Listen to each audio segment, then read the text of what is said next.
नमस्कार। मैं आप लोगों को भक्त, भगवान और प्रारब्ध ये तीन के विषय में कुछ बोल रहा हूँ।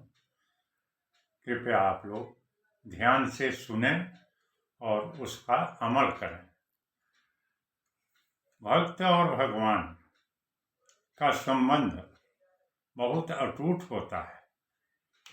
भक्ति जब बढ़ने लगती है तो सांसारिक चीजें फीकी छूटने लगती हैं। धीरे धीरे जब भक्ति असीम बढ़ जाती है, भगवान की दृष्टि में वह आ जाता है, तो भगवान उसको अपना लेते हैं।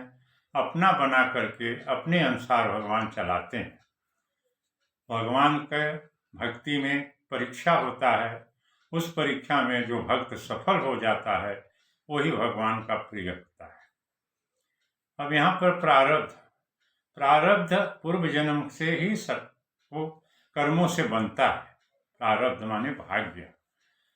लोग पूछते हैं कि हमारा भाग्य बहुत क्या है, बहुत अच्छा है कि निम्न है, कि भाग्य में कुछ है ही नहीं। तीसरा, भाग्य में उसी को कुछ नहीं रहता है जो कभी सत्कर्म नहीं करता, भगवान का भक्ति नहीं करता, गरीबों को सुनता नहीं, परोपकार नहीं करता, वही वास्तविक प्रारब्धहीन होता है। उसका कोई प्रारब्ध नहीं होता। अब यहाँ पर मैं कुछ अपने विषय में भी बोल रहा हूँ, कुछ आप लोगों से संबंधित बोलता हूँ।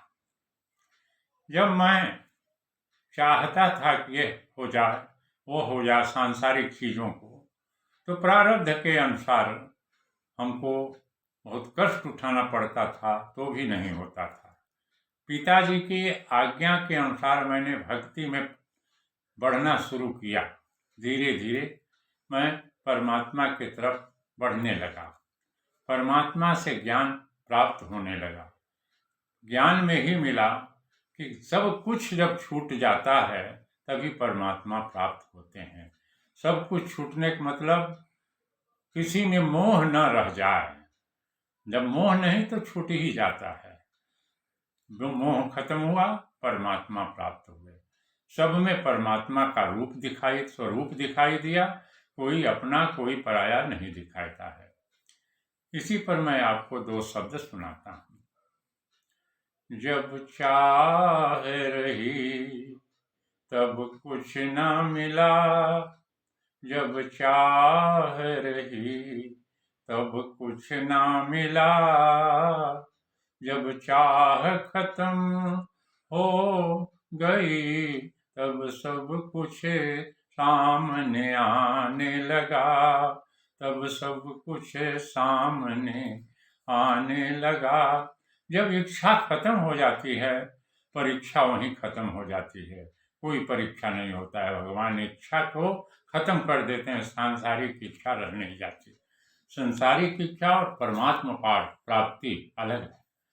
सब एक तरफ रखो, परमात्मा का प्राप्ति हो जाए तो सारे चीज उसमें समाहित हैं।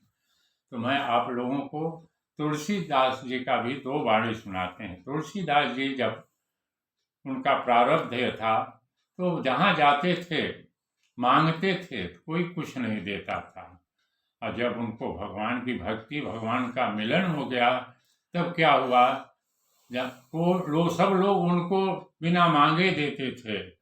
बिन मांगे मोती मिले, मांगे मिले न भी। यह शब्द तुलसीदास जी के।